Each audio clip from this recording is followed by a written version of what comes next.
அனைவருக்கும் தெய்வீக வணக்கம். நான் உங்கள் Karthik. Welcome to divine truth YouTube channel. இன்னைக்கு நம்ம பார்க்க போறது டிசம்பர் 22ஆம் தேதி, அதாவது நாளைய மறுநாள் மார்கழி மாதத்தின் முதல் வெள்ளிக்கிழமை. மிகவும் சுலபமாக கிடைக்கக்கூடிய இந்த பொருட்களில் ஏதாவது ஒரு பொருளை வாங்கினால் கூட போதும், பிரம்மாண்டமான பணவரவு ஏற்படும். நம்ம யூடியூப் சேனல்ல பணவசியத்திற்காக, அதாவது பணத்தை ஈர்ப்பதற்காக நிறைய தாந்திரிக முறைகள், மந்திர ஜபங்கள், ரகசிய வழிபாட்டு முறைகள் மற்றும் லா ஆஃப் அட்ராக்ஷன் மெத்தட்ஸ்னு பல பதிவுகளை பார்த்துக்கிட்டு இருக்கோம். அந்த வரிசையில இப்ப நம்ம பார்க்க போறது மிக மிக எளிமையான ஒரு தாந்திரிக முறை.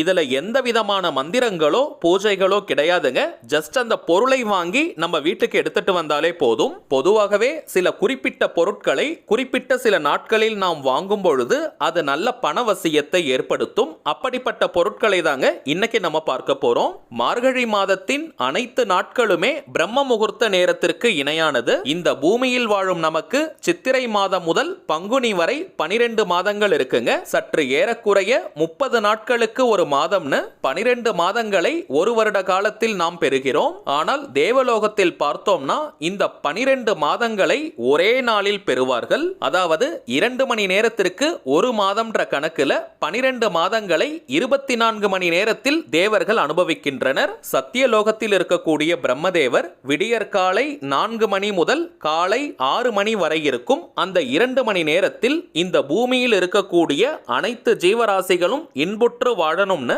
பரம்பொருளிடம் பிரார்த்தனை செய்கின்ற நேரம் தாங்க பிரம்ம முகூர்த்த நேரம். சோ பிரம்மதேவர் பிரார்த்தனை செய்யக்கூடிய அந்த 2 மணி நேரம் தேவலோகத்தில் மார்கழி மாதம் நடைபெறும். ஆல்ரெடி நம்ம பார்த்தோம் 2 மணி நேரத்திற்கு ஒரு மாதம்னு தேவலோகத்தில் இருப்பவர்கள் பெறுகிறார்கள்னு. சோ தினமுமே விடியற்காலை 4 மணி முதல் காலை 6 மணி வரை இருக்கும் இந்த 2 மணி நேரம் தேவலோகத்தில் மார்கழி மாதம் நடைபெறும். அப்படிப்பட்ட புனிதமான அந்த மார்கழி மாதத்தை பூமியில் வாழும் நாம் கிட்டத்தட்ட 30 நாட்களுக்கு பெறுகிறோம். பிரம்ம முகூர்த்த நேரம் எந்த அளவிற்கு ஆற்றல் உடையதுன்னு நம்ம எல்லாருக்குமே தெரியும். இந்த மார்கழி மாதம் முழுவதுமே பிரம்ம முகூர்த்த நேரம் தாங்க. சோ இந்த மாதத்தில் நாம் செய்யக்கூடிய அனைத்து விதமான மந்திர ஜபங்கள், நாம ஜபங்கள், வழிபாடுகள் மற்றும் தாந்திரிக முறைகள் அனைத்திற்குமே பல கோடி மடங்கு அதிகமான பலன்கள் நமக்கு கிடைக்கும். அப்படிப்பட்ட மார்கழி மாதத்தின் முதல் வெள்ளிக்கிழமை அன்று இப்ப நம்ம பார்க்க போகும் பணவசிய பொருட்களில் குறைந்தபட்சம் ஏதாவது ஒரு பொருளை வாங்கினால் கூட போதும், அதுவே நல்ல பணவசியத்தை ஏற்படுத்தும். வாய்ப்பு இருக்கிறவங்க இதில் எத்தனை பொருட்களை வேணாலும் நீங்க வாங்கலாம். ஒரு சின்ன தகவலை இந்த இடத்துல ஷேர் பண்ண விரும்புறேங்க. நம்ம கமெண்ட் பாக்ஸ்ல நிறைய பேர் நீங்க 2024ஆம் ஆண்டிற்கான புத்தாண்டு ராசி பலன்களை கேட்டிருந்தீங்க. நம்முடைய இன்னொரு சேனலான கார்த்திக்ஸ் பிரெடிக்ஷன் யூடியூப் சேனல்ல புத்தாண்டு ராசி பலன்கள் வீடியோஸை நம்ம அப்லோட் பண்ணிக்கிட்டு இருக்கோம். சோ தேவைப்படுறவங்க நீங்க செக் பண்ணி பாருங்க. சரிங்க, மார்கழி மாதத்தின் முதல் வெள்ளி அன்று நாம் வாங்க வேண்டிய அந்த பணவசிய பொருட்கள் என்ன, அதை வாங்குவதற்கான மிகவுமே சிறப்பான நேரம் என்னன்றதையும் இந்த பதிவுல டீடைல்டா நம்ம தெரிஞ்சுக்கலாம். அதற்கு முன்னாடி நம்ம சேனலை இப்பதான் நீங்க ஃபர்ஸ்ட் டைம் பாக்குறீங்கன்னா மறக்காம சப்ஸ்கிரைப் பண்ணிக்கோங்க. பக்கத்துல இருக்க பெல் ஐகானையும் பிரஸ் பண்ணிக்கோங்க. அப்பதான் அப்லோட் பண்ற எல்லா பயனுள்ள தகவல்களும் உடனடியா உங்களுக்கு நோட்டிபிகேஷன்ல வரும். முதல் விஷயம், இப்ப நம்ம பார்க்க போகும் இந்த பணவசிய பொருட்களை டிசம்பர் 22ஆம் தேதி வெள்ளிக்கிழமை விடியற்காலை 4 மணி முதல் இரவு 9 மணி வரை இருக்கும் அந்த இடைப்பட்ட நேரத்துல எப்ப வேணாலும் நீங்க வாங்கலாம். ராகு காலம், யமகண்டம் மற்றும் குளிகைன்னு எந்த நேரத்தையும் நீங்க பார்க்க வேண்டிய அவசியமே கிடையாதுங்க. ஆல்ரெடி நம்ம பார்த்திருக்கோம் இந்த மாதம் முழுவதுமே பிரம்ம முகூர்த்த நேரத்திற்கு இணையானது. இதை தாண்டி வேற ஏதாவது சிறப்பான நேரம் இருக்கான்னு கேட்டீங்கன்னா நிச்சயமா இருக்குங்க.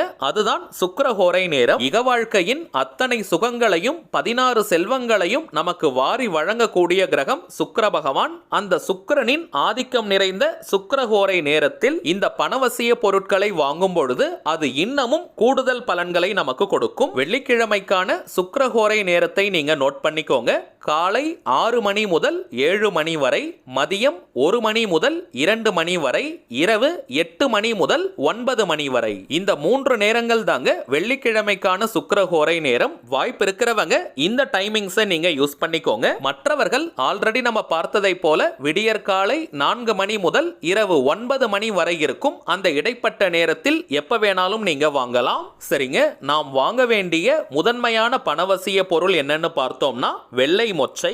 எல்லா மளிகை கடைகளிலும் சுலபமாக கிடைக்கக்கூடியது தாங்க இந்த வெள்ளை மொச்சை கொட்டை. இந்த மொச்சை கொட்டையில 2 நிறங்கள் இருக்கும். ஒன்று வெள்ளை, இன்னொன்று பழுப்பு சிகப்பு நிறத்தில் இருக்கும். மேக்ஸிமம் வெள்ளை மொச்சை கிடைக்குதான்னு நீங்க முயற்சி பண்ணுங்க. அப்படி கிடைக்காத பட்சத்துல லைட்டா மஞ்சள் நிறத்தில் இருக்கக்கூடிய, அதாவது நார்மல் மொச்சை கொட்டையை நீங்க வாங்குங்க. சுக்கிர பகவானுக்கு உரிய தானியம் இந்த வெள்ளை மொச்சை. வெள்ளிக்கிழமை அன்று சுக்கிரஹோரை நேரத்தில் இதை வாங்கும் பொழுது இன்னமும் அளப்பரிய பலன்கள் நமக்கு கிடைக்கும். குறைந்தபட்சம் 10 அல்லது 20 ரூபாய்க்கு இந்த மொச்சை கொட்டையை நீங்க வாங்கினால் கூட போதும். வாங்கிய மொச்சையை சுண்டல் போல வேக வைத்து தாளித்து சுவாமிக்கு நீங்க நைவேத்தியமாக வைக்கலாம். டைம் இல்லாதவங்க டைரக்டா அந்த வெள்ளை மொச்சையை நீங்க வீட்டின் பூஜை அறையில சுவாமி படத்திற்கு பக்கத்துல வச்சிருங்க. தனி பூஜை அறையெல்லாம் இருக்கணும்னு கிடையாதுங்க. வீட்டுல சுவாமி படங்களை எந்த இடத்துல வச்சிருப்பீங்களோ அங்கேயே ஒரு அரை மணி நேரம் இந்த வெள்ளை மொச்சையை டைரக்டா நீங்க வைக்கலாம். இந்த பொருளை வாங்கும் நேரம் தாங்க சுக்கிரஹோரை நேரமாக இருக்கணும். சுவாமிக்கு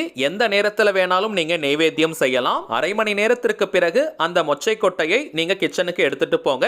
என்னைக்கு வேணாலும் நீங்க சமைக்கலாம். வேக வைத்து நைவேத்தியம் செஞ்சிருக்கீங்கன்னா அதை பிரசாதமாக நீங்க சாப்பிடலாம். இரண்டாவதாக நாம் பார்க்க போகும் பணவசிய பொருள் மாதுளம் பழம். இந்த மாதுளம் பழத்தின் மகத்துவத்தையும் நிறைய பதிவுகள்ல நம்ம பார்த்திருக்கோம். மாதுளம் மரத்திற்கே பார்த்தீங்கன்னா பணவசிய ஆற்றல் இருக்குங்க. மாதுளம் மரத்தினுடைய வேர், இலை, பூக்கள், கனிகள், கிளைன்னு அனைத்திற்குமே பணத்தை வசியம் செய்யும் ஆற்றல் இருக்குங்க. மகாலட்சுமி தாயார், வராகியம்மன் மற்றும் குபேரருக்கு மிகவுமே பிடித்தமான பழம் இந்த மாதுளம். இந்த மாதுளம் பழத்தை டைரக்டா நீங்க சுவாமிக்கு வைப்பதை காட்டிலும் அதனுடைய முத்துக்களை எடுத்து அதில் கொஞ்சமாக தேன் சேர்த்து சுவாமிக்கு நைவேத்தியம் செய்யும் பொழுது பணவரவில் அசுர வளர்ச்சியை அது ஏற்படுத்தும். இந்த மாதுளம் பழத்திலும் பார்த்தோம்னா 2 வெரைட்டி இருக்கும். வெள்ளை முத்துக்கள் மற்றும் சிவப்பு. அதில் சிவப்பு முத்துக்களை தாங்க நம்ம வாங்கணும். ஒரு சின்ன கிண்ணம் அல்லது தட்டுல இந்த மாதுளம் பழம் முத்துக்களுடன் தேன் சேர்த்து சுவாமிக்கு நைவேத்தியம் செய்து பாருங்க. எதிர்பாராத வழிகளில் கூட பணவரவு ஏற்படும். மாதுளம் பழத்தை வாங்கும் நேரம் தாங்க சுக்கிரஹோரை நேரமாக இருக்கணும். நைவேத்தியத்தை எந்த நேரம் வேணாலும் நீங்க செய்யலாம். அரை மணி நேரத்திற்கு பிறகு அந்த தேன் கலந்த மாதுளையை நீங்களும் சாப்பிடலாம், மற்றவர்களுக்கும் கொடுக்கலாம். மூன்றாவதாக நாம் பார்க்கக்கூடிய மிக மிக முக்கியமான பொருள் கல்லுப்பு. பொதுவாகவே எந்த வெள்ளிக்கிழமையில் கல்லுப்பை வாங்கினாலும் அது நல்ல பணவசியத்தை ஏற்படுத்தும். நம்ம சேனலை பார்த்துட்டு நீங்க நிறைய பேர் வெள்ளிக்கிழமைகளில் கல்லுப்பை வாங்கி பணவரவில் நல்ல முன்னேற்றம் ஏற்பட்டிருப்பதாக கமெண்ட் பாக்ஸ்ல சொல்லியிருக்கீங்க. சோ இந்த மார்கழி முதல் வெள்ளியையும் நீங்க தவற விடாதீங்க. ஆல்ரெடி வீட்ல கல்லுப்பு பாக்கெட் நீங்க வச்சிருந்தாலும் குறைந்தபட்சம் ஒரு பாக்கெட் கல்லுப்பையாவது வாங்குங்க. மகாலட்சுமி தாயார் நித்தியமாக வாசம் செய்யக்கூடிய பொருள் இந்த கல்லுப்பு. வீட்டில் மற்ற மளிகை பொருட்கள் கூட கொஞ்சம் குறையும் பொழுது நம்ம வாங்கிக்கலாம். ஆனால் கல்லுப்பு குறையவே கூடாதுங்க. எப்பவுமே நிறைவாக இருக்கணும். முடிந்தவரை இந்த கல்லுப்பையும் சுக்கிரஹோரை நேரத்துல நீங்க வாங்குங்க.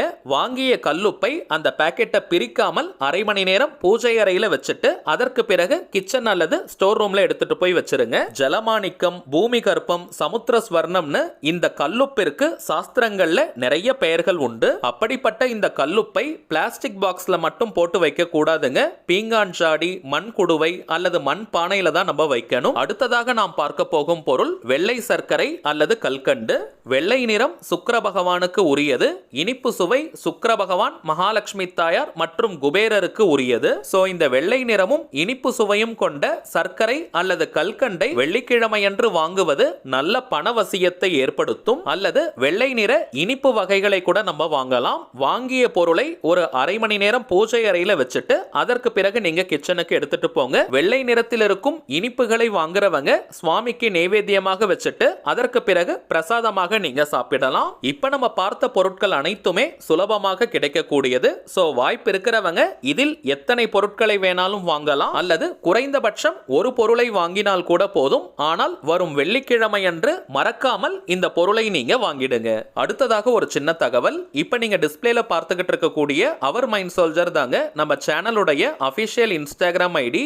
ஆல்ரெடி நிறைய பேர் நீங்க ஃபாலோ பண்ணிட்டு இருக்கீங்க. இருந்தாலும் புதியதாக பார்க்கறவங்களுக்காக இன்னொரு முறை நான் சொல்றேங்க. நம்ம சேனலை ஃபாலோ பண்ற எல்லாருமே நம்ம இன்ஸ்டாகிராம் பேஜையும் நீங்க ஃபாலோ பண்ணுங்க. நிறைய சுவாரஸ்யமான தகவல்கள், ஷார்ட் வீடியோஸ் மற்றும் போட்டோஸ் எல்லாம் நம்ம அப்லோட் பண்ணிக்கிட்டு இருக்கோம். மேலும் நம்ம சேனலை ரெகுலரா பார்க்கறவங்களுக்கு தெரியும், மொத்தம் 3 சேனல்களை நம்ம ரன் பண்ணிக்கிட்டு இருக்கோம். மைண்ட் சோல்ஜர், டிவைன் ரூட் மற்றும் கார்த்திக்ஸ் ப்ரெடிக்ஷன். இந்த 3 சேனல்கள்ல இருக்கக்கூடிய சில முக்கியமான வீடியோஸோட லிங்கையும் இப்போ இன்ஸ்டாகிராம்ல நம்ம போஸ்ட் பண்ணிக்கிட்டு இருக்கோம். சோ நீங்க ஏதாவது முக்கியமான வீடியோஸ் மிஸ் பண்ணியிருந்தா கூட அதுல நீங்க செக் பண்ணி பார்த்துக்கலாம். சரிங்க, அவ்வளவுதான் இந்த பதிவு. நிச்சயமா உங்களுக்கு பயனுள்ளதா இருந்திருக்கும்னு நினைக்கிறேன். மேலும் இந்த வீடியோ உங்களுக்கு பிடிச்சிருந்தா மறக்காம லைக் பண்ணுங்க, நம்ம சேனலையும் சப்ஸ்கிரைப் பண்ணிக்கோங்க.